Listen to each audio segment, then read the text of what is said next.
Revolution Radio proudly presents, live from the heart of the Blue Ridge, Roanoke, Virginia. It's the Just Bernard Show with host Bernard Alvarez.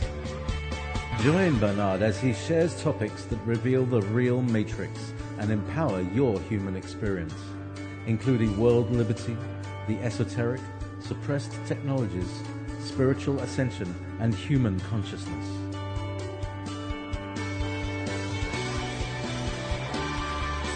Humanity has awakened, and our time has come to realize our full potential.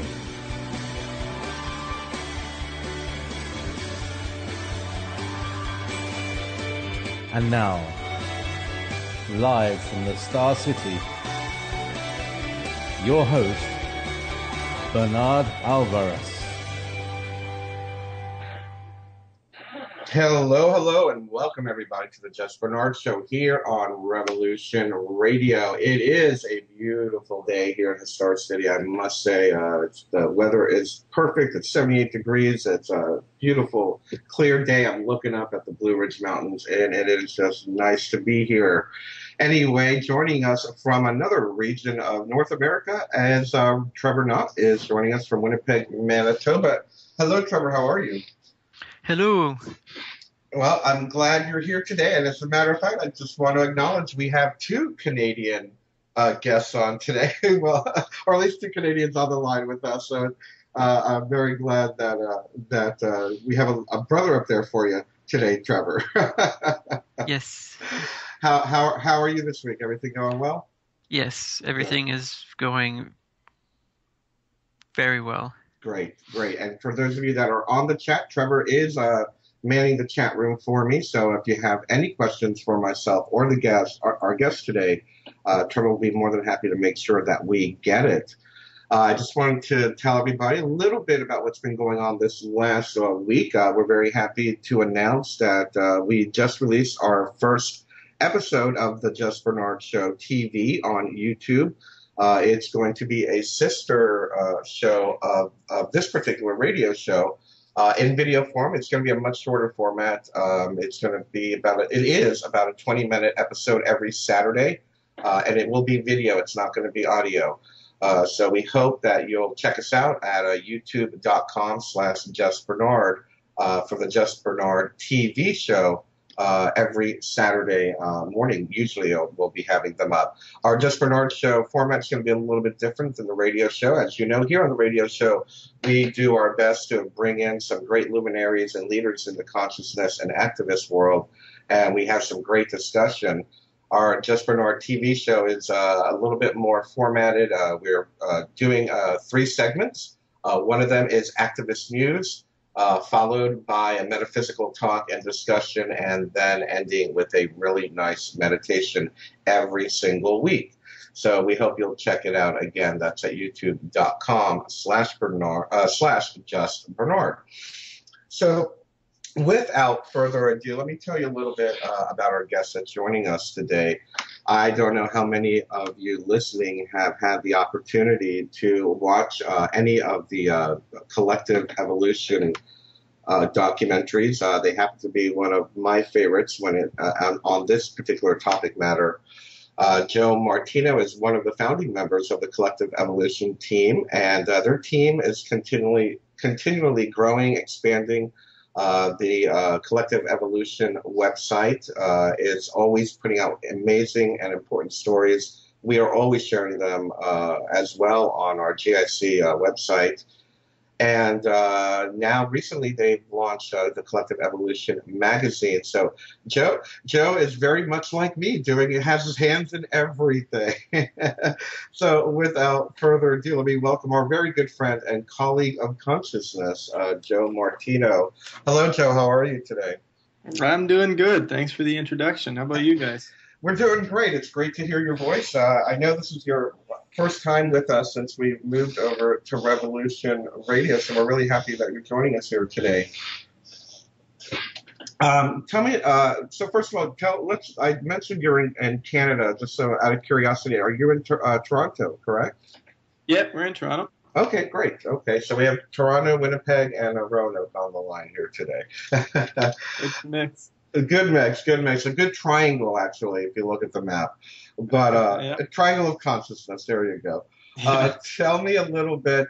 Tell us a little bit, Joe, about what started this whole path that you're on. I mean, you're constantly creating new projects. You're constantly putting out articles. The website is looking fantastic. And you're reaching so many people. So what was it in you? And if I may add, and I mean this as a compliment, you're quite young, and you have come and have done so much work for the awakening of humanity in the short time that you guys have been doing this work. What led you to all of this? Well, I mean, series of events. Sometimes I feel like, the path was divinely inspired in some sense, but not to make that sound a little hokey, but just in the sense that, I feel I obviously came for, to do something like this, and it just fell into something that I was passionate about. I would say that the overall journey, I mean, when I was growing up and, going through school and the various jobs that I've had as a teenager and getting closer to my 20s, I felt very quickly, especially through school, it was a big wake-up call for me that what I was doing and what everybody was doing and how the world was working was just kind of, it wasn't the greatest feeling, I guess you can say. I always would ask the questions like, can't we like really just kind of change this stuff? And like, if we've made this like this and there's so much suffering and there's so many problems, like, can't we just unmake it and make something new? And this question was always met with, well, that's just kind of the way it is. It's the way it works, and you can't change it. And you just gotta be okay with it. And so for a little while, I bought into that idea, and I absolutely tried to just find something that I like to do, and I tried to do it. And everything that I went into, many different college programs, a bunch of different jobs, this, that, whatever, nothing was giving me this feeling of feeling okay. It was all just like, yeah, there's got to be something more. This can't be it. This is just, I can't do this for the rest of my life. And I came to a point, probably, I don't remember exactly what my age was, but somewhere in 18, in that range. I guess I hit what you could consider as kind of the low point of my, I guess, mental state, in the sense that it was just kind of rough. I was pretty depressed, and nothing felt good, and everything was just, not happening the way you kind of would have imagined your life when you're young to happen and all that sort of stuff. So I was just kind of like looking for answers. I was on a search to try and find out why I was feeling this way. And I looked at my friends, and they weren't, showing signs that they were feeling like that. So I thought, okay, well, I must be a little bit, something's wrong with me, So, that landed me in a search to figure out what was wrong there. And, going through the various steps to do that, I eventually was able to make the decision that school wasn't right for me. So I left that, and I went to work full time. And through working full time, it led me to a point where I actually started to come on this journey of looking for more and more answers that were within what you could say is the conspiracy world. So, looking at the way the world functions and the way people are being, I guess, manipulated on the planet and all these sorts of things. And as I dug deeper and deeper into the rabbit hole, I started to realize more and more and more about, well, wow, this world is, it's a mess. And we're all kind of just playing into it, and we're all kind of just turning a blind eye to what's happening here. And but that still led me to a point where I don't really know what to do, and I don't know how it's going to change. And then the consciousness stepped in. And what that was basically gaining a bigger understanding of who I was and who everybody is, and what we're doing here, and what life is all about, and all these sorts of things. And that was an even deeper journey. And that was, I guess, quite profound, in the sense that it allows you to realize a lot of the perfection and some of the stuff that's been happening, as well as empower yourself. And the empowerment was huge, because it allows you to change your perception of the world and the way you see things, and it opens up to your entire life changing. And then so it became clear that it was time to create like a resource, or create something for people who were feeling these similar feelings at the time. This is not going to be 4 years ago, in about 12 days. It'll be 4 years Wow. that we had Collective Evolution going. So we decided to put together the website, and at the time there was a couple of friends with me that put it together, and we just kind of ran with it, and quickly it became like a real big passion of mine. It was something that I was doing every day. I was writing every day. I was pushing it out every day because it just flowed out of me. It was something that was it was effortless, and whenever something is effortless, it feels good. And the only other thing that was ever effortless in this world for me was baseball, which I chose to move on from. And so that's good that at least I'm moving on from one thing to another thing that is feeling quite good. Yeah. And over the years, I mean, we got into the documentary world. We got into, doing a few one-on-one consultations here and there, and just expanding through social media and doing all these things. And next thing you know, it's, you're reaching millions of people every month, and everything is just, you're seeing the world change, partially, of course, by the actions of everybody that is involved in sharing this stuff, but also, due to the fact that consciousness is just changing, and we're all making a choice at a deeper level to actually change what we're doing here. So it's been quite a journey. It's been quite a journey, and it's been fun. And to think that it all has been 4 years is quite crazy, because time does fly. It most certainly does, and I can't help but acknowledge that it was. Well, I think for us, GIC is going on like 6 or something like that. But I can't help but notice that it was during the middle of last decade that a lot of I don't want to say websites or organizations, or maybe organizations and communities like Collective Evolution and GIC and Great Gathering and things like that seemed to be popping up, and it was like almost a spontaneous outburst of human consciousness and awareness just happening in a way. This awakening really started to get moving. I was wondering if did you see that? Do you see that as well, or? Oh, absolutely. I mean, first starting it in 2009, I guess it was like, I remember being on the road, because like we started it, and then my friend and I, we went on a cross Canada journey for about a month and a half, or a month or so. Yeah, a month and a half. And on the journey, it was like Alex Jones was just kind of big at the time. Him and David Icke were just, at the time they were kind of like really where everybody went to when it came to a lot of this information. And, because David Icke talked a little bit about consciousness and stuff like that, it was kind of one of the areas. Now, that doesn't mean that there weren't other people talking about it. It's just they were kind of, at least for me and from what I was seeing, they were kind of just the ones that, were popular. Yeah. And so we kind of watched, or we kind of saw what they were doing, and we were looking at what we were doing, and we would use, their sites to try and like get more traffic to ours and all this sort of stuff. And it was clear that like there wasn't a lot of people, especially like on Facebook and stuff like that were really talking about this stuff in a big way. It was like the comments we would get were still a lot of people, oh, this is all crazy stuff. There's no way. This is all crazy. Over the years, each year that went by, things changed more and more and more, and more people started to come to the site. More people started to change in social media, and you're seeing all these pages popping up and more websites, and you're making more connections with people that were involved in this stuff. And every single year it seemed to snowball. And here we are in 2013, and like I'm having meetings all over the place with people who are wanting to do this stuff, and who are starting up organizations, or they're starting up projects or everything. And everybody wants in. So it's like, it's really inspiring to see that, because, things are changing, and people are opening up, and every year that goes by, it's just going to keep going more and more. And I do think that it is also exponentially growing, meaning you're not getting 50 more every year. You're getting 50 one year, and then you're getting like 100 the next, and then you're getting like 1,000 the next. And it just keeps going and going and going, right? Absolutely. I couldn't agree more. There seems to be, that's what we're here to talk about today. There seems to be a spontaneous awakening of the planet. And just to go back a little bit on what you were saying, how you were aware of the conspiracy world, and then the consciousness stuff moved in.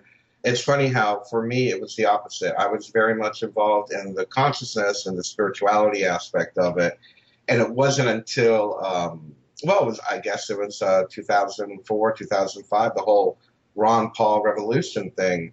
Actually, it was America, Freedom to Fascism. That documentary really put in the other half for me. And for me, it is, and still is very much two important aspects of the work that's going on with the awakening of the planet. I feel that, it completes it as a full understanding of what's going on the planet, how people are being manipulated, even within the consciousness movement. I mean, I remember when we first started, there was so much conspiracy talk about, the New Age and how the New Agers are really a part of the New World Order and, all of this stuff. And, you look back now and it's like, you see the discussion now and it's like, no, this is a part of us, expanding out of what we thought was what was and is a control paradigm. What are your thoughts on, I guess I don't know how to put it in only a 10-minute segment, but let's say, what are some of the ways that you're seeing that humanity is being manipulated as far as our consciousness is concerned? Well, I mean, manipulation of consciousness, a lot of times, it comes down to the fact that it's essentially buried. You're taught to bury it. And when you're a kid, and even when you talk to kids, you can kind of see it a lot more clearly within them now. It's like you talk to a kid and they have imagination. They have a deep understanding of just playing with one another and not really looking at the color of each other's skin and really making a difference out of that. And they're not looking at the world and thinking about everything negatively, and they're not feeling like, okay, well, I just gotta, achieve this and I gotta get this and I need that and I need more and I need more. They're not thinking any of that stuff because they're kind of just existing. They're kind of just being. They're allowing their consciousness what they came here to do, which is kind of play and experience, right? They're allowing that to just be. And then as you teach them more and more over the years, especially if the parents are kind of really starting early with things, or if they put them into school and stuff like that, you start to see that all of a sudden they're starting to pick up on some of the habits that humanity is being taught, right? Because a lot of these things are learned behaviors, and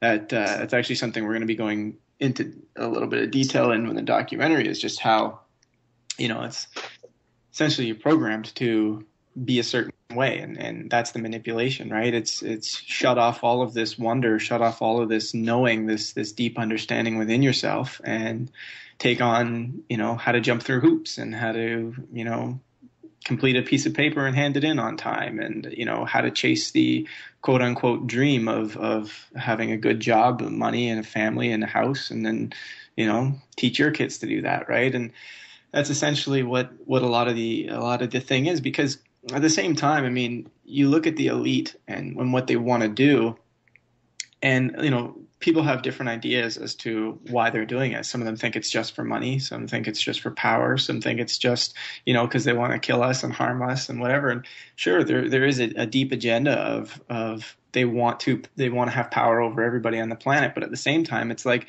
one of the biggest, I guess you could say, if you want to call it a war, or in a sense the role that they're playing is just on consciousness. That's kind of what they're doing there, because they know that the moment the consciousness changes, it's over, right? Yeah. And this is the big thing, and this is the big distraction, is they want you to go out and just fight for your freedom, or fight for your right to say things and to voice it publicly and all this sort of stuff. But at the same time, that's all still coming from that same to a degree unconscious position of thinking you need to fight it, right? Yeah. And that's the same thing. And so it's like, to a degree, the manipulation is also in the movement itself, because what they're doing is they're getting people to judge, be angry, be mad, stay unconscious, stay locked up and trying to find the agenda and everything, and trying to find all this stuff. And in a sense, they're not paying attention to the one thing that'll truly change everything, which science is now showing this more and more and more every day, that at the end of the day, the consciousness shifting, you changing your consciousness, will affect the entire world. Mm-hmm. And that is like poppycock to a lot of people. Like, wow, how could you say that? That is New Age garble and this, that, whatever. Right. Just as you were mentioning before about how the New Age movement, and some people suggest that it's a distraction. Well, I find in this journey that I've been on, a lot of times people, when they don't understand something, and I've been through this in my life at various points too. It's like when you don't understand something, it's easy to judge it, right? And it's easy to say, well, this is that, whatever, right? And then a lot of times you don't give it the time of day to go through and understand it and realize what it's actually saying. And I think a lot of times in this movement, when you post something and the word frequency is in there, or the word peace, or the word love, or any of that is in there, people automatically assume that, well, it's part of the New Age movement. And regardless of the fact that I don't understand it, I'm going to judge it because to a degree it challenges me, right? It challenges what I'm believing and what I'm saying. And so I'm going to choose not to understand it, and I'm just going to judge it instead. But I think over the years, people, they see more and more and more that it actually does make sense. And a lot of what's being said and a lot of the stuff that's being shared about consciousness really isn't as far out as it seems. It's really much simpler than people imagine at first. And, it's definitely not part of a distraction, because when you think about it, what does it create in the end? It creates peace, and when you have peace, how powerful is that? You know what I'm saying? It's like, It's a very, very powerful thing versus people think or want to suggest that, oh, well, if you're just accepting it, you're just laying down. But you're not. You're just choosing to opt out of it. And when you opt out of it, you're taking the power away from it, right? And then you're projecting peace, which we know is incredibly powerful. And again, science is showing this. It's showing that, if you're projecting peace and you're projecting something that's coming from love, like they did studies on areas where crime rate was dropping in big numbers when people were doing stuff like this, like meditating on peace, meditating on love. And the moment that they stopped doing that, the crime rates went back up. So what does that show you? That shows you that, one, this stuff is actually very powerful, and two, it won't change in the long run unless you're changing your consciousness. Because the moment you change your consciousness back to not doing it, everything goes back to normal. So our system, in a sense, is relying on the consciousness of the people to be where it's at. So once you start shifting that consciousness, which is what we're going through, the world will actually change. And I think that's kind of where the focus needs to be. Sure, there are physical world steps, meaning learning to opt out of the system, maybe changing the types of foods, like meaning don't you do GMOs anymore and all that sort of stuff. Sure, you can do all those steps, and they will help. But at the same time, there is an internal shift that needs to happen, a consciousness shift that needs to happen, and I think that's kind of where the movement, and I'm not saying anybody has to do anything in particular, but I think that's where the movement needs to focus, is just on really shifting our own perceptions and our own consciousness, because that's what's really going to change things. Oh yeah, I say that constantly. The idea that we can do as much, let's say, activism on the outside, but that activism on the outside is not really going to benefit us until we do the internal work as well. It's almost a dualistic focus that we have to do, working to change the world around us, and at the same time working to change the way that we perceive the world around us. So and I can't help but notice you were talking about how suppressed our consciousness has been, and if we look back at, let's say, the hippie movement, or the '60s and the peace and the anti-war movement and all that, a lot of the talk back then was about consciousness, and yes, psychedelics were involved and a lot of entheogens and whatnot, but you finally saw like a crack in the armor at that point, where people were like, okay, enough is enough. I'm not going to tolerate the system anymore. I'm not going to live like this. And, unfortunately, the world, it seems to have happened in only a couple countries, and their governments, of course, clamped down. But now it looks like this is really happening on a global scale. And from what I'm seeing this time around, we're not doing too many drugs. Back then they had a big drug problem where everyone was just, ODing and stuff like that. We are seeing a lot of people using entheogens and psychedelic. DMT is very popular again, and that seems to be helping with the consciousness, awakening the consciousness as well. We're seeing, even tourism, with people going down to Peru and doing ayahuasca ceremonies to enhance their consciousness. So it is. For me, I agree with you 100%. It is not only just focusing on what we can do, eating better, living better, but also the way that the things that we can do to expand our consciousness, whether it be through meditation or contemplation, whatever those tools may be. But it is, for me, it is a very intricate part of what we call this, awakening truth movement, consciousness movement. We have a few more minutes before the break, and I just wanted to ask you, as far as your perception on a global scale, how global is this for you from what you're seeing?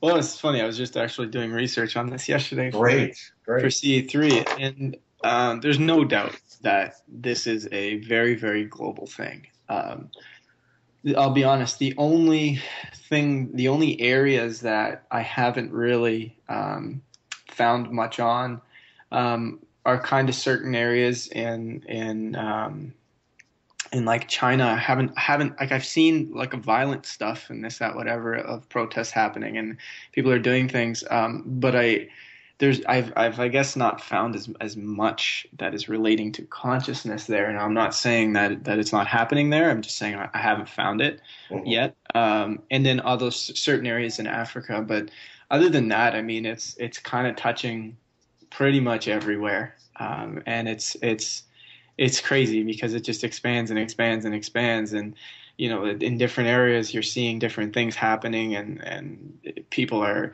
whether they're deciding to do things differently or saying, oh, we're just fed up with this. I mean, regardless of the consciousness aspect, people are fed up. And that's something that's very, very clear. There's people that are fed up in the world, and as much as sometimes protests. I mean, it isn't to say it's the answer, because it's not. But like it also does reflect the fact that the consciousness is moving along. It is starting to see. It's starting to open up, and it's starting to see that things they can't keep going this way. People can feel that this is not how we're meant to play anymore. This is just doesn't make sense any longer. And that's definitely sweeping the whole globe from what I'm seeing. I agree. A lot of people say, oh, well, activism doesn't get you anywhere or protesting doesn't get you anywhere. But for me, I see that almost, again, like a crack in the armor. It's showing that they're seeking answers and they want things to change. And for me, that's a reflection of what's happening to them on the inside, what they're feeling on the inside. And look what's happening in Turkey right now. But we're going to have to go on a station identification break in just a couple seconds. And when we return, we'll continue this discussion on the awakening of humanity with Joe Martino in just a moment. And now, back to your host, Bernard Alvarez. And welcome back to the justBernard Show here on Revolution Radio. We're having a great discussion today with Joe Martino of Collective Evolution. Joe, before we go back into the discussion, let's let everybody know where they can find you. The main website is collective-evolution.com. Yep, collective-evolution.com, and from there, you'll have access to the documentaries, all of our articles, and you can follow us on social media, various outlets that we have links both at the top and at the top right, as well as somewhere in the sidebar there. So you can follow everything that we're doing and get all of our updates about everything. Wonderful, cool, very cool. As well, if you are a member of the GIC, Collective Evolution has a bridge group there that will link you to their website as well. So just check out our featured groups. I believe they are a featured group on the GIC.org as well. Let me just ask you a little bit about the documentaries. I know that last year, yeah, God, I can't believe it was last summer. I think you guys started your little tour of Canada, the U.S., and you met up with a lot of fascinating people. And one of the most fascinating ideas that I've come across and I love, and I just so want to do it so much, is the Earthship. And so many people are looking into doing something like that. And you were actually you got to stay in one, didn't you? Yeah, we did. The Earthships, they're a very interesting experience because they don't have the same feeling as a house when you're in it. It feels when you're in a house, it's like I almost want to use the word like without making it come across the wrong way, but it almost feels dead. It's very like there's odd energies coming through the electricity the way it does. There's so much electricity running through the houses and all these sort of things that are connected to one little area. And believe it or not, that does play a huge factor on the feeling of your body when you're in an area versus when you're way out in nature, totally away from it. Mm-hmm. And when you're in an airship, as well as being in an area that's predominantly airships where we were, you don't have that feeling at all. You don't have any of the electricity yet, like the huge amounts of volts running through it. And at the same time, you are in something that almost feels very alive. And that's partially due to the content that it's made of, but also the fact that there's gardens, like tons of gardens right inside the house, and everything is growing and it's living. And the feeling is very interesting inside. And I think that's one of the kind of the biggest factors the moment you're in an airship for 10, 15 minutes and you just ask the question to yourself, like, why does this feel so good? It just feels a lot more natural. They're definitely something that I see expanding as well. A lot of people are doing it. A lot of people are, more and more interested in researching about it and wanting to get one going. A lot of people are having trouble finding the land to do it, but and getting the permits, seems to be the hardest because, the cities don't want you to not have any utilities running to your, your home. Right. So they're not too happy about that, but they're a step, and that's what I see it as. It's a step. I mean, there's definitely technology out there so that's much better, but this is something that people can start doing now, and it's starting to spread awareness, and it's just another way to live that is totally possible. And I think that's one of the key things, is showing people that another way is possible, and it has been possible for many, many, many years. But we choose to do this because we don't know any better, and because there's an agenda behind how we're living now. And so if airships are doing one thing, they're showing people an alternate way, and that's big right now. And I think as the consciousness continues to expand and things continue to change, stuff will start to come out in like tenfold, and even things like airships will be like, all right, we're ready to move on from those because there are even better solutions, right? That will continue to expand. But yeah, the documentary tour that we did of North America and Canada was a very interesting tour. We met a lot of really cool people, saw some interesting projects that people are doing, and even this year we've been trying to go follow one more project, but they've been having some issues with that. But it's coming along. The project overall, a lot of the stuff that we gathered last year. It's kind of the meat and potatoes, as you can call it, right. of the whole thing. But the project has also evolved so much. Like, as it goes by, I find myself going like, well, we just can't. That's got to shift a little bit, and this has got to change, and this doesn't want to keep itself in here. We got to change. It just kind of it has a mind and a consciousness of its own, and to a degree, you have to listen to that, or everything just feels very effortful with it, right? Absolutely. So the project has evolved. And speaking of the new documentary, how is it going to be different from from Collective Evolution 2?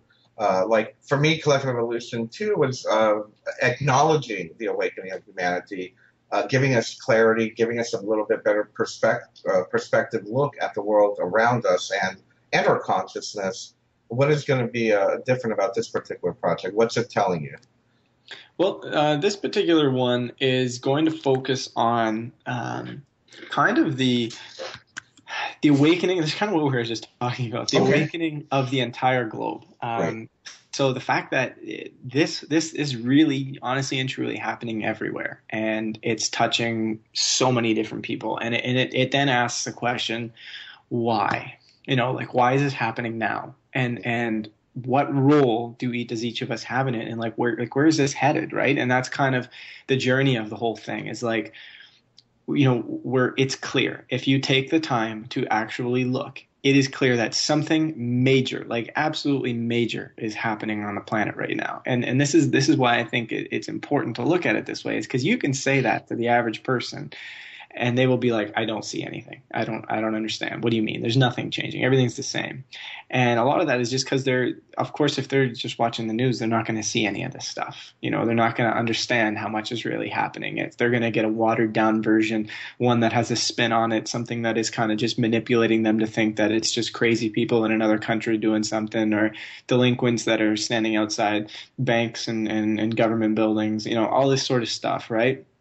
Whereas the way we want to approach it at the beginning of the doc is to really just show that, there's something profound happening around the planet, and it's huge, and it's affecting everybody. And then from there, we're going to go into kind of a little bit of what the if you want to call it the spiritual side, what they've been saying about it. So, the consciousness shift and the fact that it's been projected for many years before, and people have been talking about this, So it's going to touch on some of that. And then it's going to go into the science side of it as well, which is going to look at the effects of cosmic rays and solar radiation and all this sort of stuff on human consciousness. And basically it's going to depict and show a clear cycle that has been going on for thousands of years, where every time there's major increases in solar radiation and cosmic rays, humanity's consciousness and DNA changes.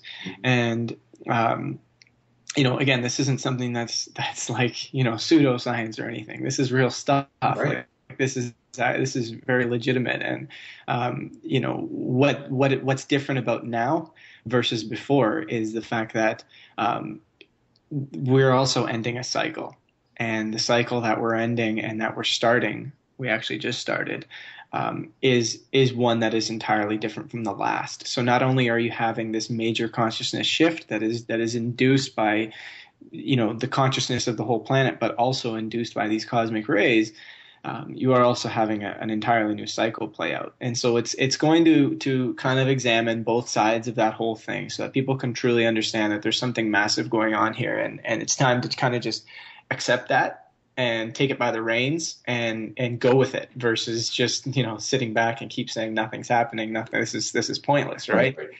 And then it'll kind of go into, in the solution aspect of it, it's going to start to go into just kind of opening people up to some of the physical solutions that are out there.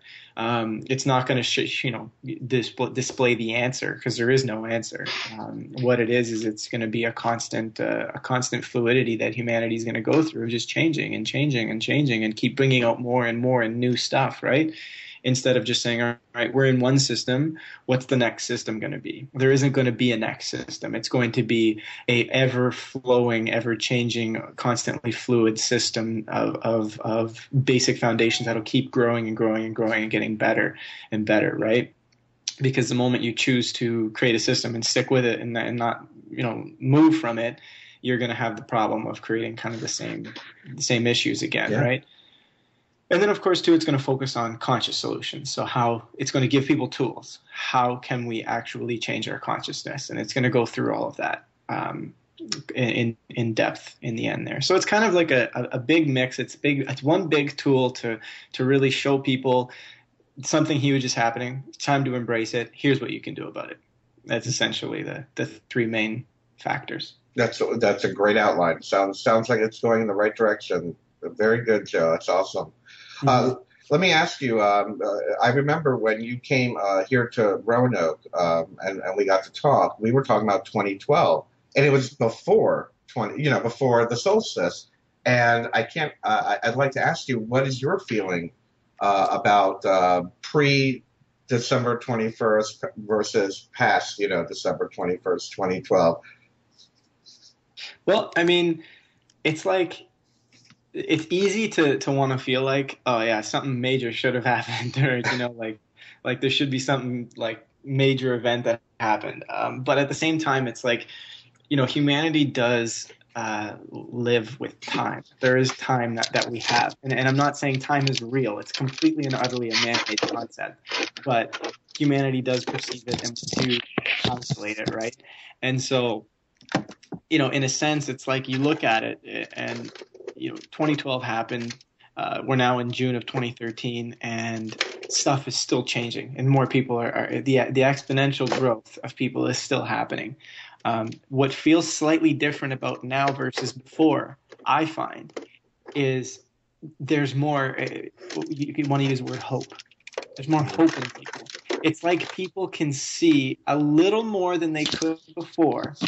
That, yeah, you know what, this can change. This is happening. We can do this, right? It is there, because 2012 really was just locking in a decision to create a new cycle that was not going to be of darkness, separation, and war, so to speak. And whereas now we're stepping into one that is kind of a lot more expansive, a lot more peace-based, and all that sort of stuff. And this is all stuff that's just it's happened. These cycles have happened, right? And we're choosing to get out of the ones we were playing with before. And so here we are. And I would say that the biggest difference now is that it's almost like people can't, like, they can't have this continue. Do you know what I'm saying? It's like more and more people are just saying, you know what, I'm just fed up. I can't do it. I don't want this to continue. Sure, that question was being said by some people before 2012, but even now it's grown. It's more and more and more, because the cycle is having an effect. And at the same time, it's opening up new levels of consciousness, new layers of consciousness, where it goes deeper. And if you want to get really deep and start talking about dimensions, which I don't think this is incredibly important to understand or anything like that, but if people want to go there, it's just the type of thing where you're opening up another dimension of consciousness, right? It's another one that's another step forward from what we were playing with before. And that opening up on 2012 was essentially a kind of just a marker point to say, okay, here we are, we're opening up the next layer that people have available to them. And now again, is this something that can be proven? Absolutely, because if you look at it, what happened on 2012 and the various galactic alignments, the various radiation factors, things did change. Any time you have a galactic alignment that's happening, or something that's where we're moving through the galaxy, you're being exposed to different frequencies, and those frequencies are coming from cosmic rays and from radiation and from the frequencies of other planets and the frequencies of the sun. So when this stuff is happening, we can see the change that happens to humanity in consciousness and in DNA. They have a direct effect. So it's not like we're just saying, well, there's this magical frequency that's just happening. No, it is there. It does exist, and it is changing humanity's consciousness, right? And so 2012 was kind of a big splash, you could say, of a higher level of consciousness that people now have access to, starting to implement more and more into their lives. So it's still a process, right? It's just you have more available. Absolutely, and it's a matter of, I guess, tapping into that. You know, mm-hmm. I can't help but, for me, I can't help but notice. For me, there was it seemed to be. I don't want to say a split. I know everyone talked about, but prior to it, that there was going to be the split, 3D Earth versus 5D Earth. That was going around in a lot of the consciousness talks and videos and blogs and whatnot. But I have to be honest and say that I did see something like that happen, and I don't mean this fluffy, cosmic fluffy. I mean this in the sense that many people were so caught up in the big wow moment of it. And so many people were looking at, we heard things, everything from fake alien invasion to real alien invasion to people ascending into their spiritual light body, to the end of the world, thanks to that wonderful movie, which is actually a great graphic movie. But, again, people just had all these expectations. And for those of us who kind of understood what it was, we understood that it was just a beginning. It wasn't an end. It was a time that wasn't a time, for lack of a better term. And what I've seen over the last 6 months myself is one group of people, and it's for me, again, I'm just making an observation. A group of people that have just given up on change. They're like, well, nothing happened. Oh, that means that we were duped. This was all just a big, propaganda to make money because all these people got rich. Yeah, I'm sure a lot of people got rich on the 2012 thing. Of course, the capitalists did their ventures and whatnot. So a lot of people got let down, and they've just like thrown their hands up in the air and said, "Oh well, I'm just going to go back to work now. I'm back to living my life and eating GMOs, and this is just the way the world is." Versus another form, well, another group, for lack of a better term, of people that realize that, hey, okay, now it's time for us to do the work.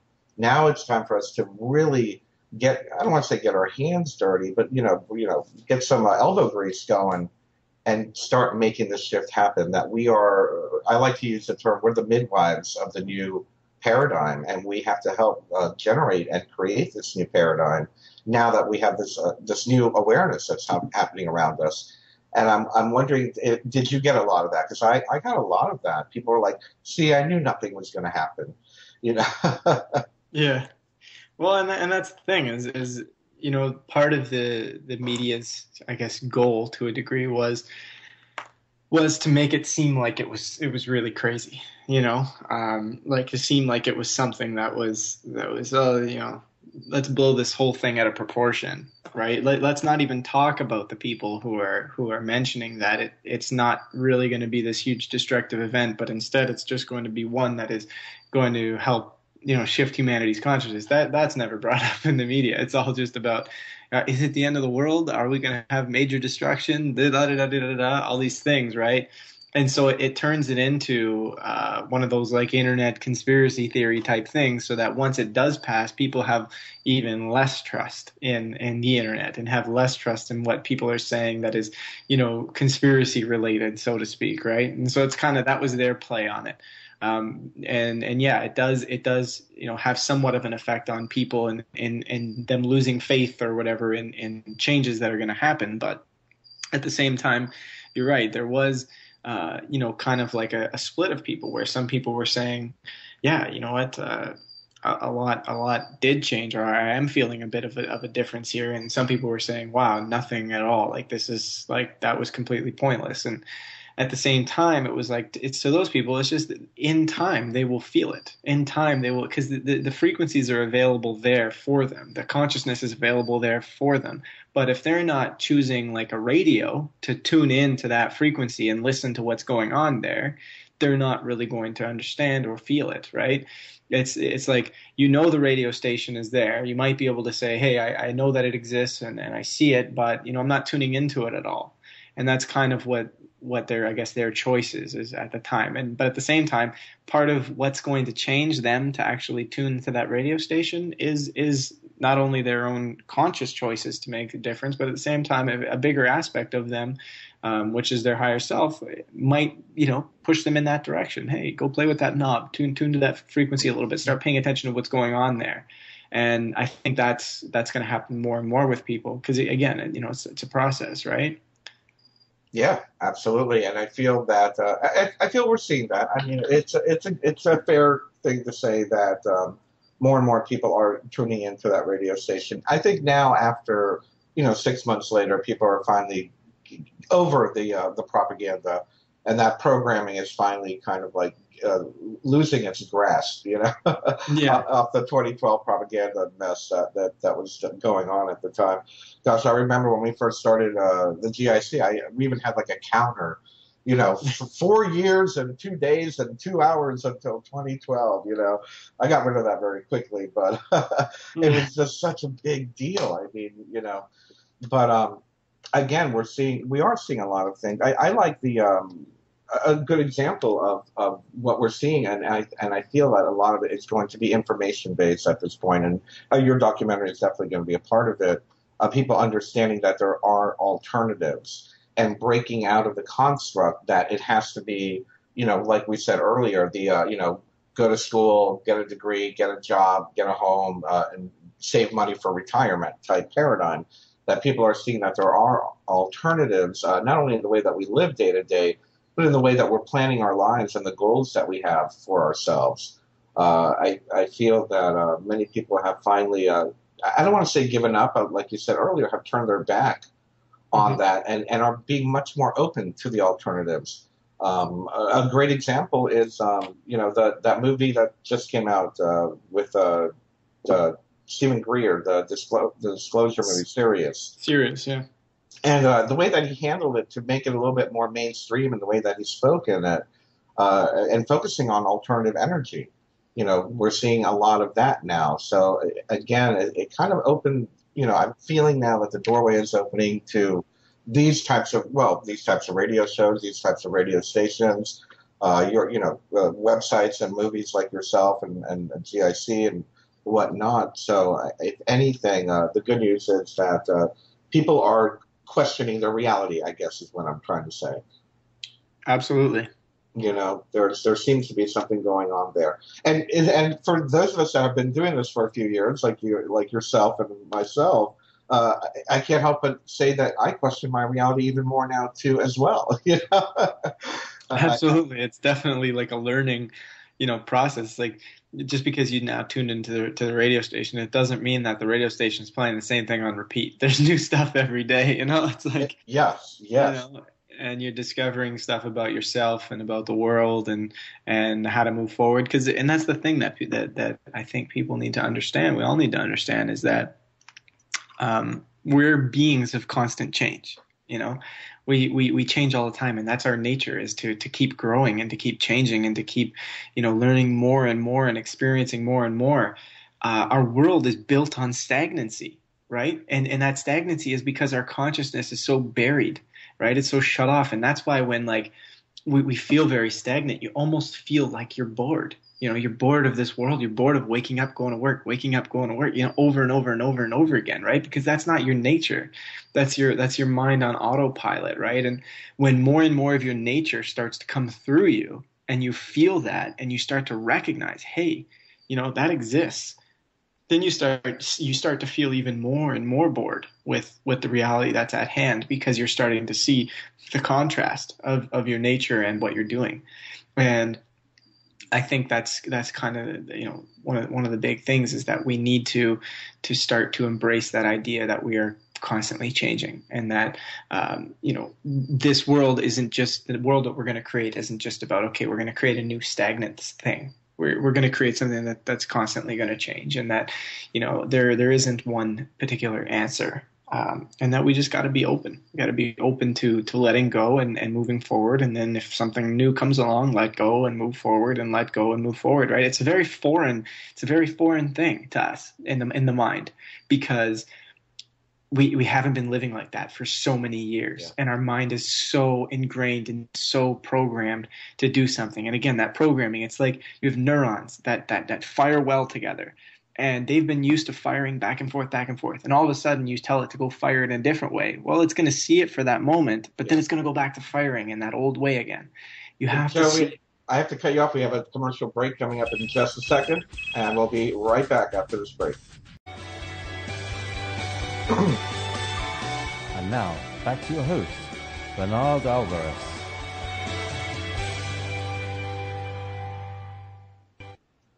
Welcome back to the Just Bernard Show here on Revolution Radio. We're having a great discussion with Joe Martino. But before we get back to that discussion, I just wanted to answer a question that we had on Facebook, our Facebook page. People are asking how they can contribute blogs and stories and whatnot to the Global Illumination Council.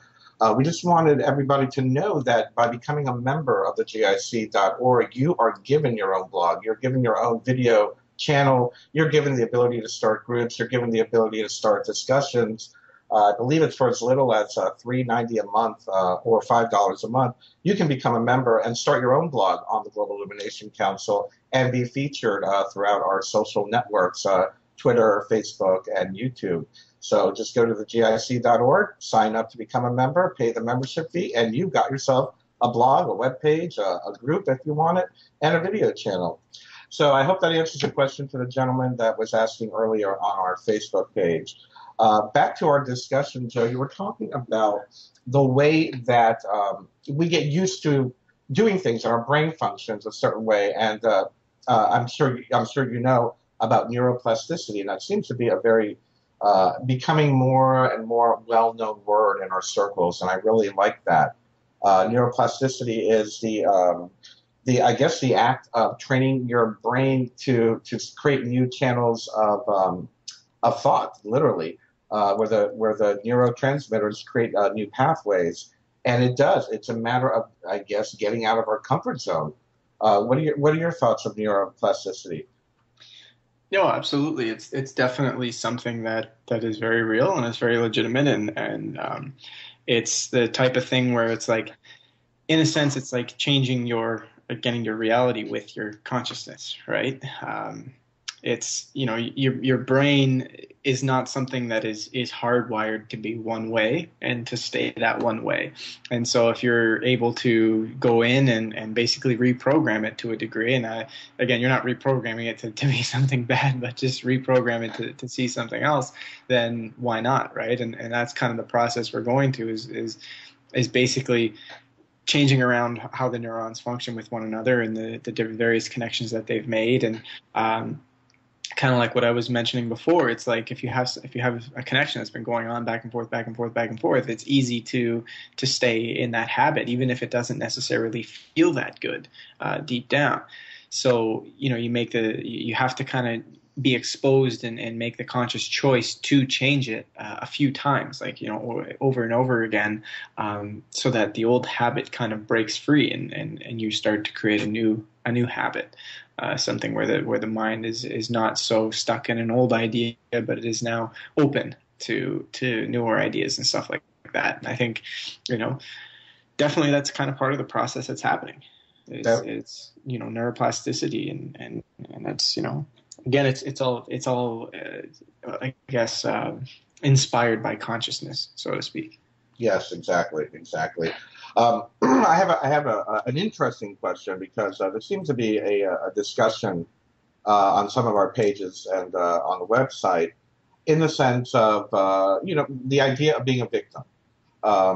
We talk about random acts of just random acts that happen around the world versus attracting, like the law of attraction, attracting it. Sometimes we see discussions where spiritual folk are kind of hard on people that have had a rough life. You attracted that poverty. You attracted that man who beat you. You attracted your baby dying, things like that. And it's like, whoa. Where is the line here? Where does the line between subconsciously manifesting or consciously manifesting an intention to being I don't want to say a word victim, but being a participant of, let's say, a specific timeline that maybe was created for you to learn a specific lesson. I know this is kind of like off our discussion here, but I just saw something on it earlier this morning, and I wanted to bring it up on the radio because, again, we see sometimes we see some harsh words being given to people, like let's say people that are born in third world countries that are starving. Well, they chose to be there. It's like, oh, you chose to be attacked by Israel to live in Palestine or something like that. Where does that lie for you? Where's the balance in that, in the sense of, okay, yes, we do attract we attract like energies to ourselves, but sometimes spontaneous things just occur. Oh, absolutely. I mean, there's a mix of things, and it's very layered. And I think this is why a lot of this consciousness topics, sometimes it's difficult to put them in one blog post, or it's difficult to put them in one short conversation, because there are layers to it. And the honest truth of it all is everybody's experience is unique. So to try and blanket the entire thing is virtually impossible. But in an attempt to do that, what I'm going to say in my response is just kind of like, yes, your intentions you put out, sometimes you create, or the energy you're putting out, you create or you're, in a sense, you're actually projecting an experience for yourself. Yeah. So if you're constantly feeling like, well, I can't do this, but you're making choices to do certain things and it's not working out, well, you're projecting the reality that you can't do it. So of course you're not going to be able to do it, right? But at the same time, sometimes you can be projecting something and something can just happen, like I always use this example of, like, people sometimes they say everything happens for a reason, and it's absolutely everything. But it's like, okay, well, you went and you stubbed your toe the other day. Did that happen for a reason? It just, sometimes things just happen, right? It's like, sometimes just happen. So it's a matter of, if you were to truly just kind of use each situation And what I feel is kind of the best approach to it is, so let's say something happened to you, whether it's really, really intense or it's somewhat intense. You just ask yourself, because this is the key to kind of precursor what I'm about to say. It's like the way the mind perceives something is not the same way that the soul or bigger aspect of yourself perceives it.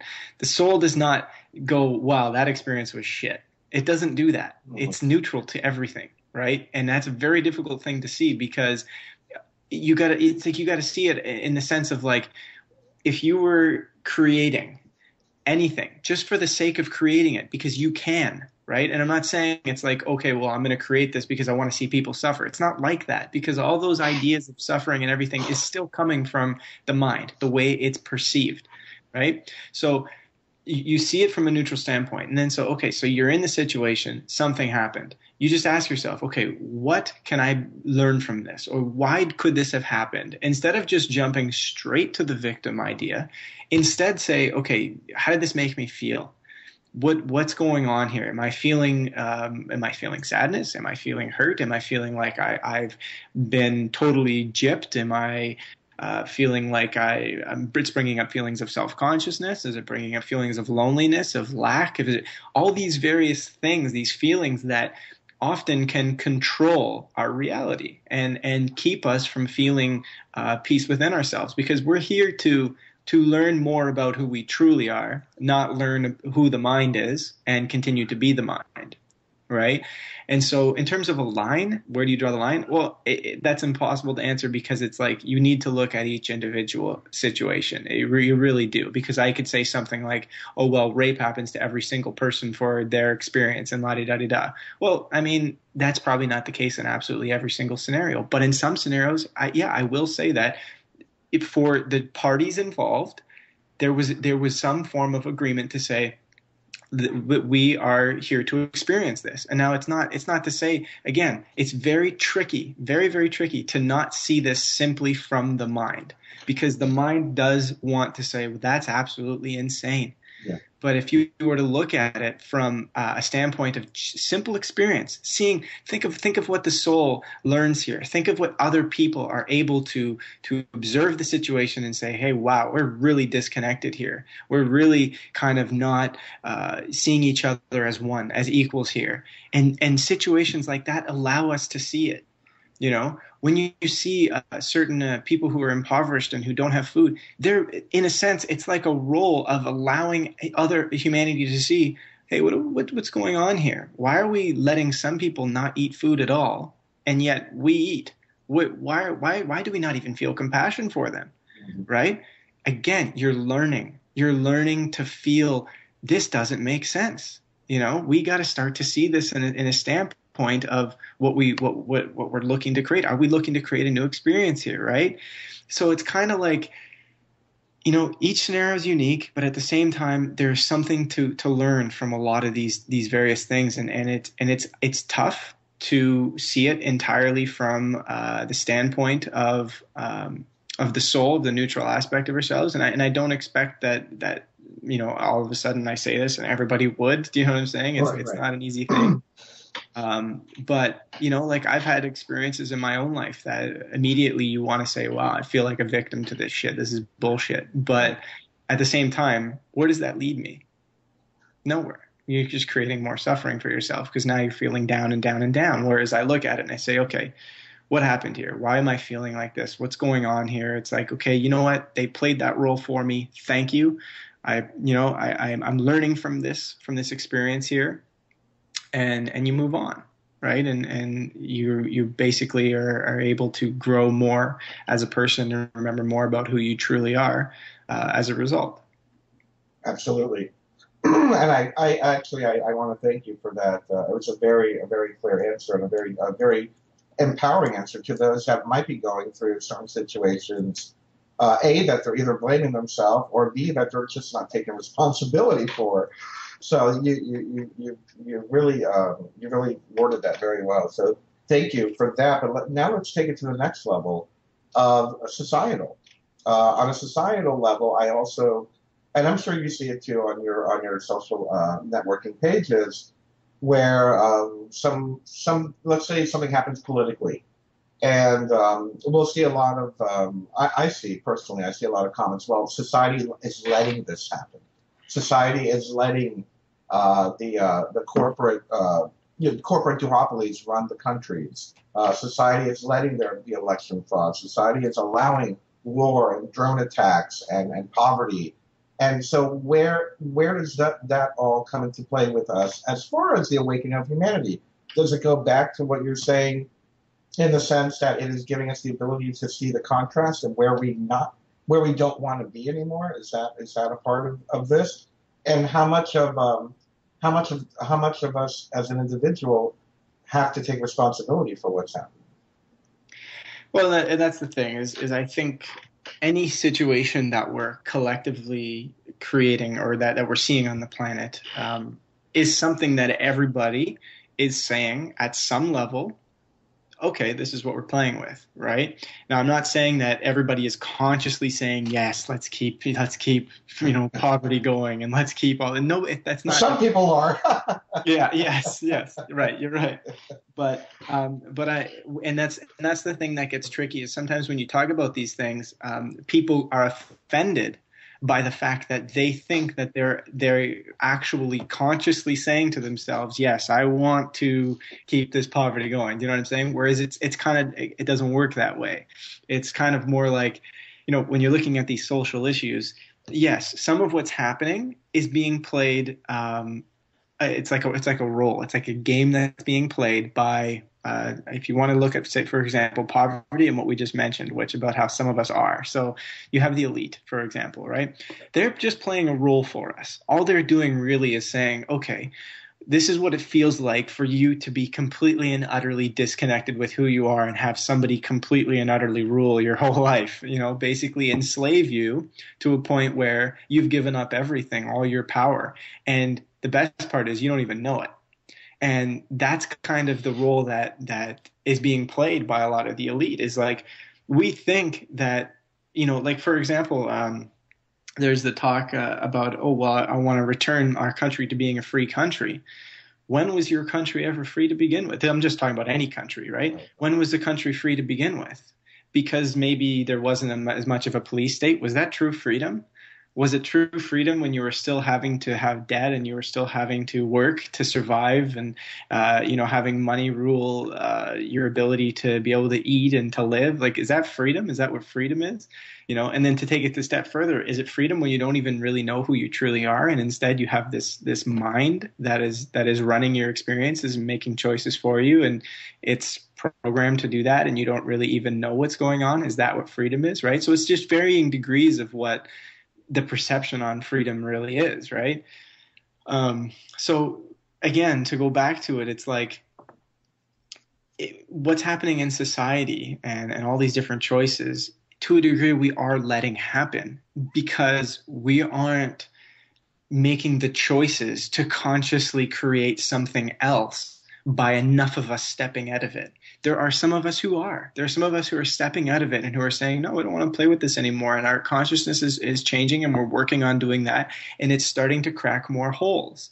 And as more and more of us do that, more holes will crack and eventually it'll change.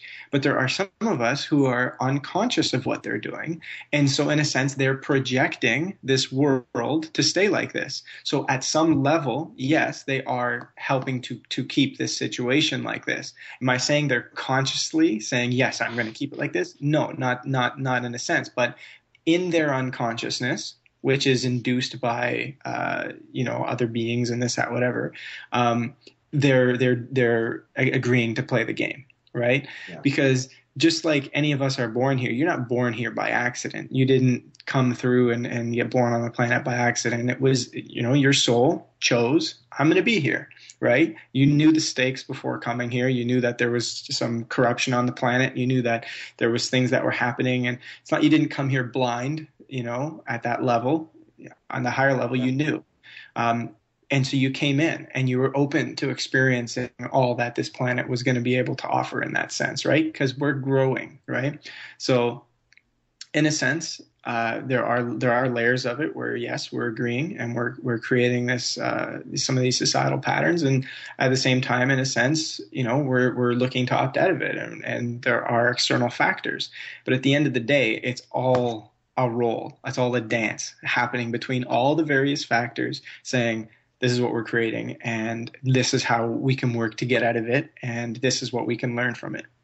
Yeah, I agree. I agree. And to take it to the next level, there's a part of me that feels that those that are allowing this paradigm to continue, those that are allowing that are maintaining the status quo, maintaining the corruption, aren't even aware that they're doing because of the manipulation through media, through electronics, all microwave, whatever it may be, that is throwing off their ability to be, a fully integrated human being, whether it be programming from school, programming from television, news, etc. So they've been, well, I hate to say the word brainwashed, that this is the way that it needs to be. So at what point are they a victim, and at what point do we have to say, okay, you have to take responsibility? And I'll leave it at that. I'm just posing a rhetorical question. But I'm going to move it to something a little controversial now. It's probably going to piss a few people off, about the idea that we do agree to come to this planet and have made an agreement to be a part of, be where we are and how we live. Let me say that there was a video a couple of years ago that came out by Abraham Hicks, Esther Hicks, and someone had spoken to her about vegetarianism, and she said, "You have to understand that animal chose and knew it was going to incarnate to be food." So, does it apply to animals as well? Well, the whole thing, in a sense, it's like, okay, the way it can be explained, you can look at it is, it's like, again, the animal is just consciousness, right? As far as my feelings, the animal isn't on an individual journey of growth like we are. In a sense, it doesn't have that same soul, that essence that says, okay, I'm here to learn and grow and expand as an animal. It's more so here to play a role. It's equal. Again, I'm not saying it's not equal to everything, because everything is made from the same energy to begin with, right? Yeah. So it comes here in that sense. So in a sense, did the consciousness that came into being of the animal, did it choose? Well, it didn't necessarily choose. That's what it projected itself as, because that's the role we're playing here on the planet, right? And so it's like, here's the animal, and this is the role it's playing for humanity. It's showing humanity, if humanity chooses to treat animals in a way that's very destructive. And I'm not saying that using an animal for meat is destructive. It's more so that the way we abuse them, the way we, the factory farming, all that sort of stuff. Do I feel that necessarily human beings need to eat meat? I don't, right? I think some of the science is there, and at the same time, there are times when humanity didn't need to, but it's all a journey, right? And it's all a process. What we choose to do and when we choose to do it, and when we change and this, that, whatever, is all part of the journey. And each person will come to that on their own and choose to do what they like to do, right? And I just think that one of the biggest things regarding the animal issue is the brutality of it, is the disconnection of it. I mean, in some times, there were people who that was the food that was available to them, right? And they did it humanely. They did it with love, with appreciation, and with sacredness. Yes. Yeah, and so that's the way they chose to do it at the time. And here we're doing it like this, and again, it just raises a question. I mean, wow, this is barbaric. We're going to look back in a matter of years and realize that, we think ancient times it was like barbaric. Oh man, they used to use the guillotine, and they used to do all these things. We're going to look at today and realize how barbaric it was. I mean, we tend to be a society that things were advanced, and that we have things, under wraps, and we do things diplomatically, and we only do things when we defend ourselves, and this, that, whatever. And it's like, nah, our society is incredibly barbaric right now, in the way it operates. it's country after country after country of dictatorship. Democracy is a complete and utter illusion. Yeah. And all these things are, what's that? It's a brand. Exactly. and all these things are it's an illusion, right? And as we become more conscious, we're going to see that. But in our unconsciousness, it's difficult to see. And I think that's another aspect of it, is the idea that sometimes we look at our unconscious fellow humans and we say, oh, well, you're one of the problems. You're not awake. Wake the F up. You got to figure it out. Well, at the same time, it's like, you got to understand, I mean, they are you. They're just another aspect of you, right? And they're on their own journey, and respect that. Let them be on their own journey. If you wish to share something with them, by all means, share it. But when you share it from anger, you're sharing it in a sense that you're mad at yourself. You know what I'm saying? Like, realize that they are you. They are connected to you. This idea of individualism and this idea of separateness and this idea of, doing what's best for you as an individual, not thinking about the whole global community, is of 3D consciousness. That's the old way of looking at it. We're now embracing and understanding this new idea of there is a global community. It's not just my tiny community and forget everybody else. No, we got to do what's best for everybody. We got to include everybody here.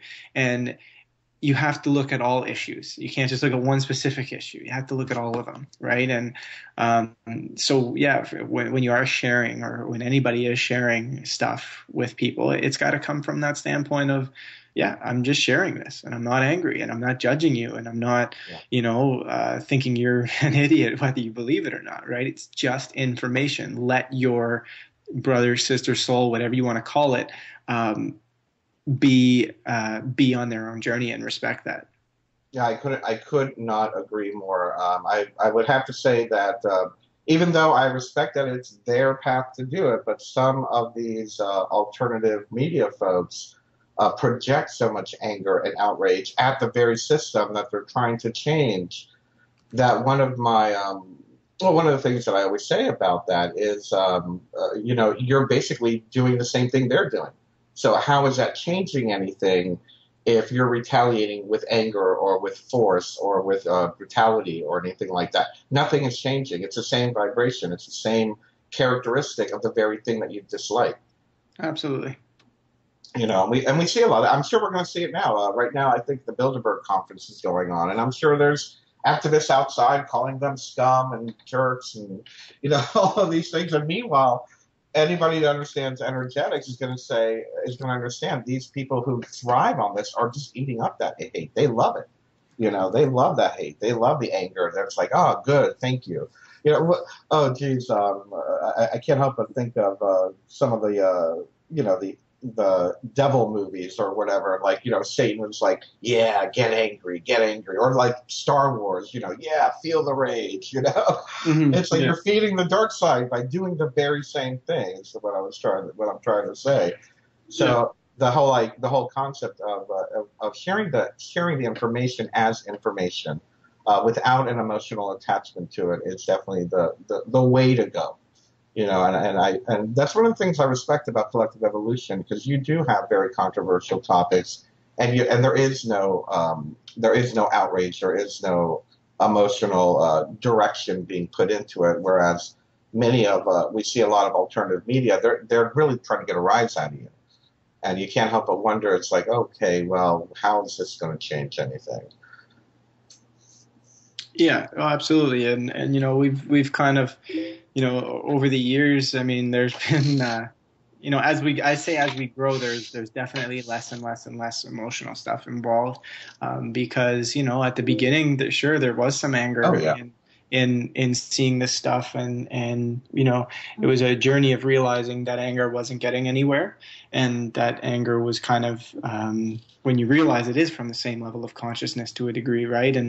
And so it is something that just, we don't have it in our work now, because we don't feel that it provides any value at all. It more so just keeps people playing with the same stuff. So I do think, like you mentioned, it's very important to keep it to a level that is very detached, and just let it be what it is, because in a sense, when people talk about, I'm waking up, I see everything now, I'm awake, la da da da. Well, there's varying degrees of awake, isn't there? Oh yeah, yeah. I was just gonna say that. Yep. Yeah, because it's like, maybe that chemtrails exist and that 9/11 was an inside job and stuff like that. But, and that's great. That's a part of the journey. I'm not knocking that in any way. But at the same time, if you're angry about it and you're fighting about it and you're judging people who don't know the truth about it and you're all, really mad, sort of like that clip from that movie or that show. I think it's a Newsroom or something like that, where that guy is like, I want you to get angry. Yep. Yeah. And he's like, I want you to get mad. I want you to, that is very much just still, that's a lower consciousness way of looking at it. It's a very barbaric way of looking at it. Well, these guys are doing this and we need to get pissed off about it and go and get them. And that's not how it is. I mean, I think it doesn't help to just sit back and go, oh yeah, well, that's happening, we can't do anything about it. That doesn't help. But to become aware of it, share the information, and then do your best to make choices that don't support it. That's what you have to do at this point, right? Yeah. And that's the thing. That will change it. Do you know what I'm saying? That's what people don't want to accept, is that doing those types of things and changing your consciousness will change it. It's like people are afraid to leave 3D consciousness. They're afraid of it because they think that if they don't fight, they're giving up. And that's the trap. Is that the trap is that it's like you've grown to only think that this is the way to do it. It's like you look at it. It's like if fighting was the way to do it and anger was the way to do it, how different are you from your own, say, like we use 9/11 as an example. What did they do in the public eyes, right? What did they do when the terrorists bombed or blew up their buildings? They went and they fought them back. What has that created for our world? Nothing but more shit. Mm-hmm. So it's like, if fighting is the way to do it and retaliation and revenge is the way to do it, look what you're going to create. The elite has already showed it to you, what it creates. So why not take a new approach? Why not look at what they're doing and say, oh yeah, you know what? That fighting, the anger, the retaliation, the revenge does nothing. It just creates more shit, more suffering, more enslavement. Instead, maybe we'll look at it differently and we won't be like them. We won't be like the elite. Right. And we'll actually make a change here. That's hopefully the direction that I feel I'm personally going on, and hopefully the work that we're all doing together is going to go in that direction. It's almost like that that definition of insanity, doing the same thing over and over and expecting different results. It's the same thing. Anyway, we're going to be taking a commercial break. Maybe we'll get to hear that Newsroom clip again, and we'll be right back with Martino. And now, back to your host, Bernard Alvarez. Welcome back, everybody. You're listening to the Just Bernard Show here on Revolution Radio. Before the break, Joe, you were talking about levels of awakening, and I think that's a great topic to start this segment of the show, the last segment of the show. In the fact that you were talking how some people are aware of 9/11 conspiracy, some people are aware of the corporate rule of the planet, some people are aware of the GMOs and have been able to get them out of their lives. Some people are great at meditation work. Some people are aware of certain aspects. You can't do it all at once, as I guess what I'm trying to say. And you were talking how we have to be aware of the fact that everyone is on a different, I don't want to say a different layer of the awakening. Yeah, absolutely. And even to go specifically into let's say, for example, somebody may be really passionate about animal cruelty, and somebody may be really passionate about chemtrails, and somebody might be really passionate about 9/11 or whatever. Others aren't going to have that same passion in that, right? And so it's like each person has, in a sense, their area of what they want to share and what they want to focus on. And the key is to whatever area that is you're passionate about or that you wish to awaken others about, is just to come from it in that level-headed, that very neutral, that loving sense of like look at it in the sense of like, this information is going to help change the world because it's going to help wake people up to what's happening. But you appreciate that this information is going to do that. So share it out in a loving manner, share it out in a manner that's going to let it be what it truly is, Right. And because, there are other layers of awakening too. And I think I've watched a lot. I mean, it's happened to me, and it's happened to a lot of people, and other people have the opposite journey, but where, it's like one thing leads to the next, and you, in a sense, it keeps getting more and more conscious in the information that you're sharing and this, that, whatever, right? And so in that sense, just don't ever feel like I have it all. I got all the answers. You know what I'm saying? Right. That would be my message, is the moment you feel like you have it all figured out and that the answers are all there and you're awake now, that's when, there might be a problem. Right. Because it is a journey. That's a Taoist passage. Those who know do not know. Those who know that they don't know. Yeah, exactly. But I wanted to go and just touch on the outrage and anger aspect, because for me, I feel that whether it's conscious or subconscious, I think that the anger aspect does play a role in the awakening process. I know you were saying that at the beginning you were outraged, you were angry. Maybe you put out articles that were angry or reactive. It's a good way of saying it. I know myself, the same thing. It was the anger and the outrage that honestly motivated me to start doing what I'm doing. I've always been spiritual, but it was the awakening to the ugly side of the world and the anger, the outrage toward it, which is what made me take action. But I feel that now, over the years, that initial outrage or that initial anger reaction, because that's all it really is, it's an anger reaction, that has, I guess, through practice or through meditation, whatever you want to call it, meditative practices, that now that only lasts for a moment, and it gives me the opportunity to contemplate and be objective about the situation in order to do something that's more proactive. So I feel that those that are just stuck in the anger are just stuck in the anger, but I do have hope that the anger aspect will eventually start to subside, and it will only be a symptom of their consciousness saying, okay, well now look, this has really got you upset. What are you going to do about it? What are your thoughts on using anger as a tool like that? Well, and that's the thing, is it's not just to be clear, it's not to judge anger either, right? Anger is an emotion that plays out once a certain program is stimulated, essentially. So it's like this person does this to me, and I have a belief that I should be angry, so I'm angry, right? And you feel that, and it's not to say that anger is wrong, and it's not to say that anger needs to be judged. The anger was there, and it's an emotion that you're feeling, and go flow with it, right? Feel it out. But there does come a point where you begin to realize, well, how does the anger serve me, right?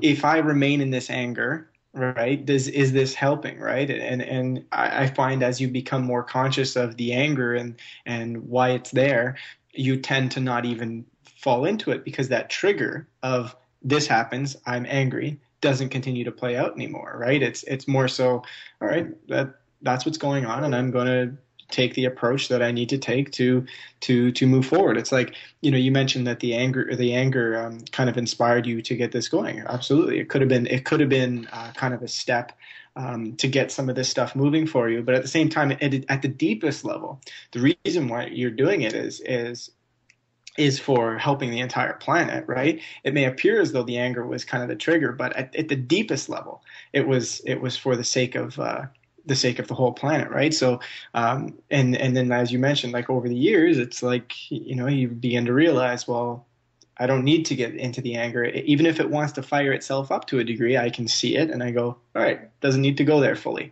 right? It might play out for, a minute or two or whatever, and then it's done its thing, right? Whereas if you get stuck in the anger and you choose to, okay, I'm going to get in the anger because I need to be angry, and that's the only way to approach this and this, that, whatever. It's going to repeat the same kind of cycle over and over again. And the key question is like, how does it feel when you're angry? Like, Right. does it feel good? Because if it does, then there should be like, bars that people go to where it just induces anger on them so that it's fun. You know what I'm saying? Like, And if anger was a fun thing and it was something that people enjoyed, then there would be places to induce this stuff. But realistically, anger is not something that's enjoyable, right? It can be a destructive thing. It can be a harmful thing. The energy of it isn't very nice. And so, you ask yourself, well, do I need to be angry to do this stuff? Do I need to be angry to share this information? Do I need to be angry to want to make change? And the answer is no. You don't need to be or feel any of it. And it's not to say that you can't and that you always have to bury it or anything like that.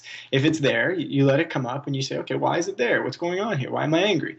And you're not angry because the elite, poisoned the water with fluoride. You're angry because you think you're supposed to be angry at that, right? Yeah. Somebody is wronging me, so I got to be angry. Well, again, you're then deprogramming that aspect of you. So that's not there. And it's all a step. It's all a journey, right? It's all part of moving forward and realizing that, you don't have to be, controlled by your emotions.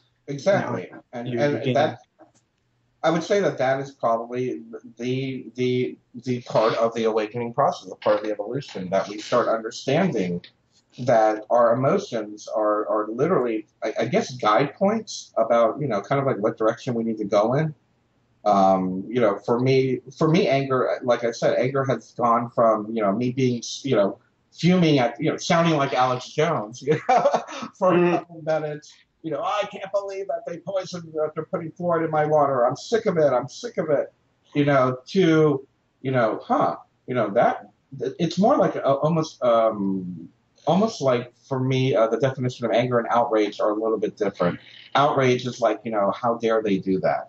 Versus anger, I feel more like a victim, like they did it to me. I take it more subjectively. And of course, it's just me making up definitions. I'm sure they're both the same definition. But for me, I look at it like I'm outraged at, what nerve they have to medicate us without our permission. And what can I do to help people understand that this is not the right thing to do? And it's through, and quite honestly, as a conscious activist, for lack of a better term, I think it is through the masses being informed. And we're going to inform more people if we speak their language and we speak at a tone that is welcoming and is enjoyable. Quite honestly, I hate to sound like it's entertainment, but if you're going to be attacking and screaming at people, they're not going to listen to you as much as fluoride is a poison. It's being put in your water without your consent. You're being medicated without your consent. Versus those damn elites are putting fluoride in the water. We got to stop those bastards. Yeah, exactly. It's like whoa, wait a second. But and we're covering a lot of ground here today, and we've only got about 15 minutes left in the show, and I wanted to touch on, and I think this is really important. I know I talk about it a lot, and I've seen that you live it. You live what I'm going to talk about now, is the idea of having balance, of being aware of what's going on in the planet versus being spiritual at the same time. I used to, and I still do, get a lot of flack, and maybe you do too, because we both pretty much are very similar in the way that we work. Get a lot of slack from people that are very involved in metaphysical work, consciousness work, the law of attraction camp, meditation camp, the yoga camp, the pagan camp even. Everyone will say, well, if you're focusing on war, you're going to create more war. If you're focusing on the poisoning of the planet, you're going to create more poisoning of the planet. If you're focusing on being controlled by the elites, you're creating more focusing on being controlled by the elites. Again, we talk about synchronicity and attraction and vibration. So how would you explain to we talked about, okay, having balance in the activist aspect of it. Now, how do we create balance in the spiritual aspect of it, where we have, I guess, one, the courage to be aware of what's going on, and to really maybe act on it, on trying to change that, creating change on the outside as well as the inside. Well, it's like this. It's like, you put out there that you're talking about war. So let's say I come over to your house and we're talking about the war that's going on, and we're just exchanging words about it. We're not emotionally charged about it. We're just, oh yeah, there's a war. It's something that we feel should change, and take the steps to share this information with others and this, that, whatever, and la da da da. But you're not charged about it.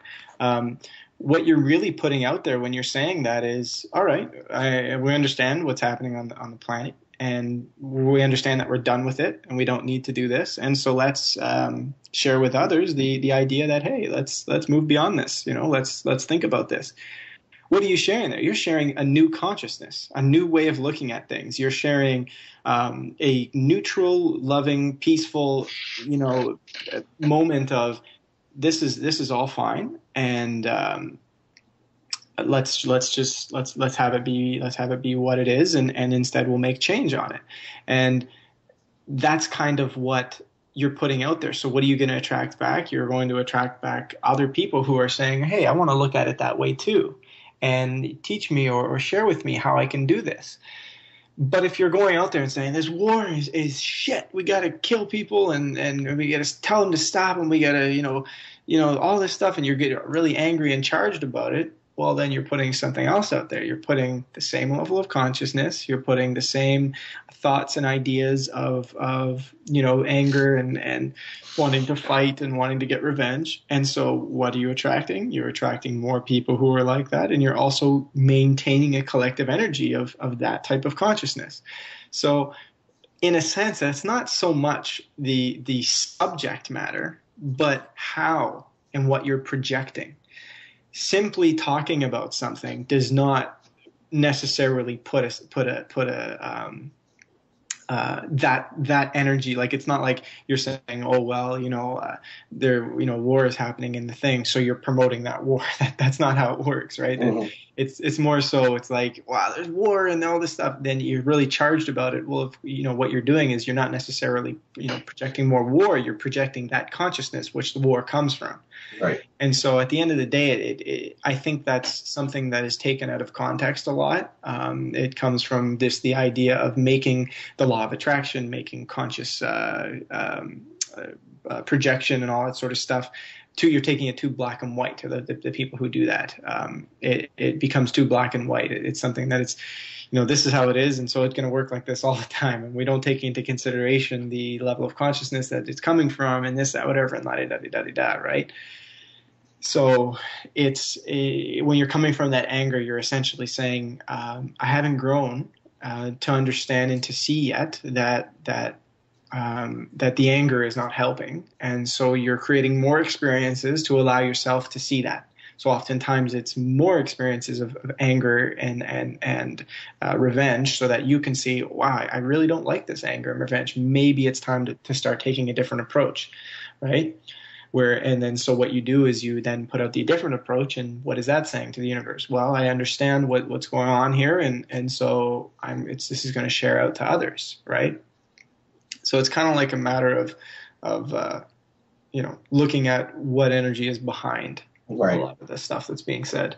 I say there's a quote that I say quite often that we, as spiritual beings, the more that we are aligning with our spiritual selves, our true spiritual selves, it is inevitable that social responsibility comes. It rears its head, because the more we feel connected with each other, the more empathy, the more compassion, the more awareness we're going to have, not only of our physical localities, but of the energies around the entire planet. And we're going to feel that compassion and empathy for those that are being, manipulated or hurt, or even the planet itself as it's being, murdered, for lack of a better term.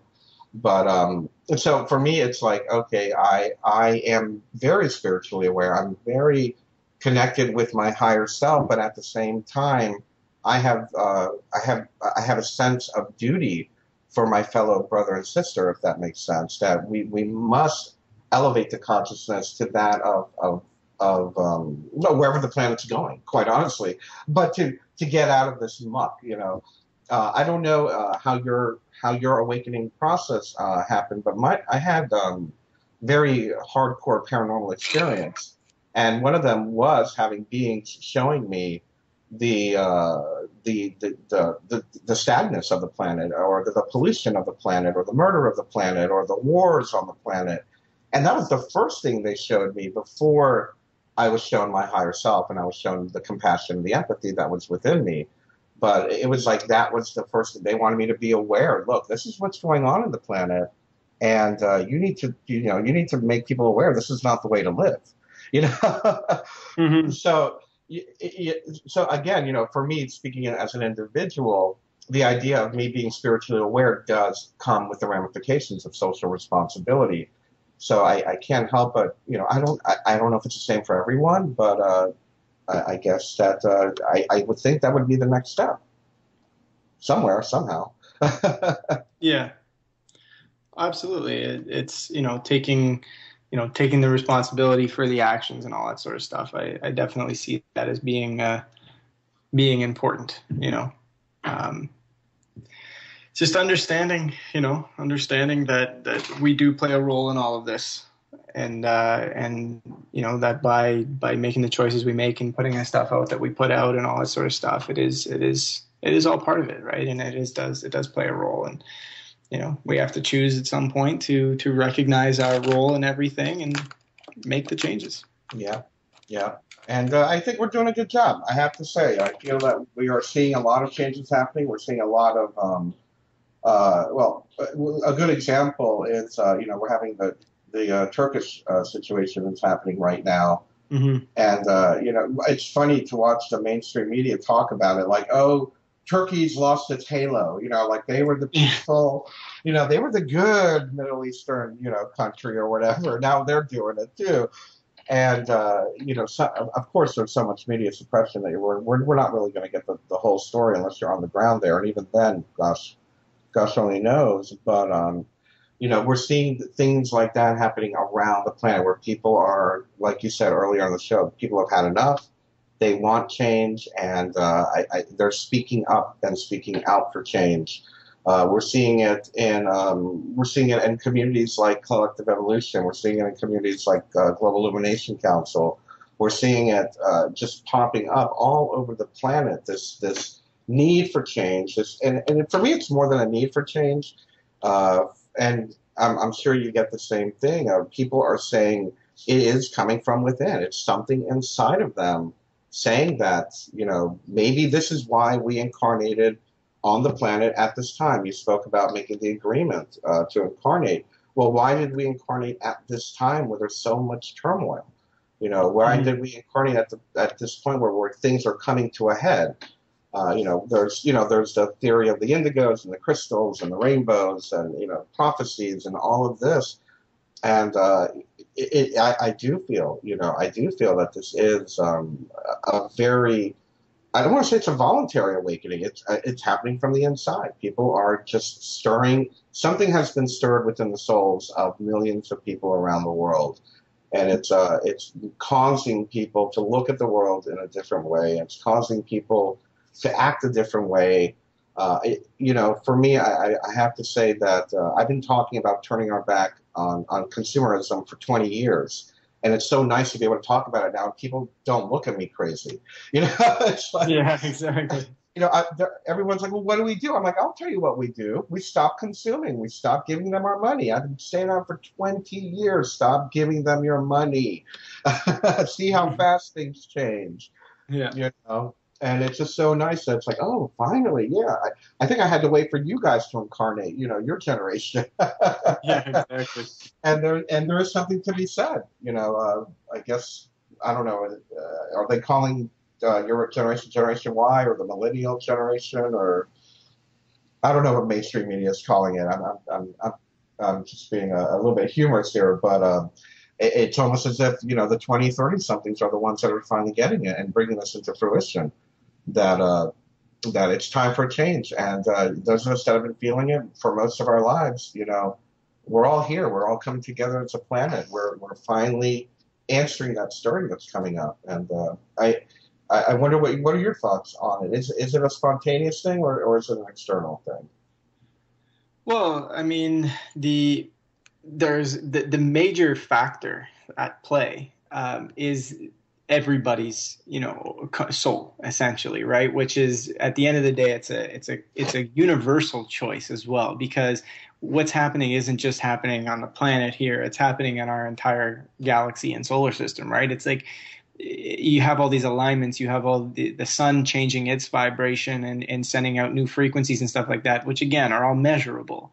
They know this is happening, and even like scientists are finding new planets and they're finding new things within the solar system that they're like, well, I don't understand, why is all this stuff happening? Well, because our entire location in the universe and everything is changing, it's shifting, right? And it's happening very, very quickly. So this is all inspired by a universal change, but at the same time, that universal change is us anyway. Do you know what I'm saying? Because it is who we are. It is our consciousness. So that is the main inspiration of it at the deepest level. But as you come down, yeah, you see that, it's happening through people, making choices as well, and people, younger people and stuff like that, who are saying, this doesn't work. But that isn't to say that it isn't happening to everybody, because the cosmic rays and the stuff that is affecting it on the physical level are, they're not biased towards just young people or anything like that. They touch everybody, right? And everybody's own journey is unique, and everybody's journey is going to choose, hey, do I want to be making these changes, or do I not want to be making these changes? And that's a choice of each person at the soul level, right? So there are layers and there are different factors involved, and I think it isn't entirely external, meaning like it isn't like something that we don't have control over it. I mean, we are choosing it, but at the same time, it is helped. It's helped along by that, because our consciousness, where it was at and what we were doing alone, wouldn't be enough to change it, because we were kind of too much in the dark, and could very easily destroy ourselves through war. Exactly. And what a great way to round up the show. We have to start closing things up here today. So I thank you so much for that, Joe. It's been such a wonderful discussion. You've helped us, probably helped so many of us think about things that we haven't had the opportunity to think about. Can you remind us again the website? It's collective-evolution.com. If you can also just go to Google and type in Collective Evolution, it'll be the first one there. Great. Wonderful. Well, I thank you so much, and it's always a pleasure. I thank you for your friendship, your kindness, and sharing your time with us today. We'll see you all next week here on Revolution Radio on the Just Bernard Show. Have a wonderful week, everyone. Don't forget to check us out at thegic.org. As well, don't forget our new show, the Just Bernard Show TV, on youtube.com/justbernard. That'll be out every Saturday. Next week, I'm not sure who we're having on the show. I've got a lot of interesting guests lined up. As usual, we've always got some great guests coming on the show to join us. So we'll see you all again next week. That'll be noon Eastern Time here on Revolution Radio at freedomslips.com. For those of you that are members of the GIC, please remember we're having a happy hour members-only mixer this afternoon at 5 p.m. Eastern Time. So if you're a member and you're on the site, come and join us. I'll be there to chat. Trevor will be there to chat. A lot of our other admins will be there to chat. And we have a gentleman that's going to be coming on speaking about energy. We'll see you next week, everyone. Bye-bye now. There is no denying the world is awakening. We see it in the global uprisings and demonstrations of the people around the planet and the new way of thinking and living that is arising naturally within each one of us and our communities. I have been a major player in this global shift and movement for over 20 years and have helped tens of thousands of people around the world change their lives and find their voice in order to help create the paradigm change we so desperately need. Join me here at Revolution Radio on the Just Bernard Show every Tuesday at noon Eastern Eastern Time for 2 hours of powerful interviews and discussion with some of the most influential visionaries of consciousness, alternative media, and suppressed knowledge. We promise to reveal the real matrix and empower your human experience.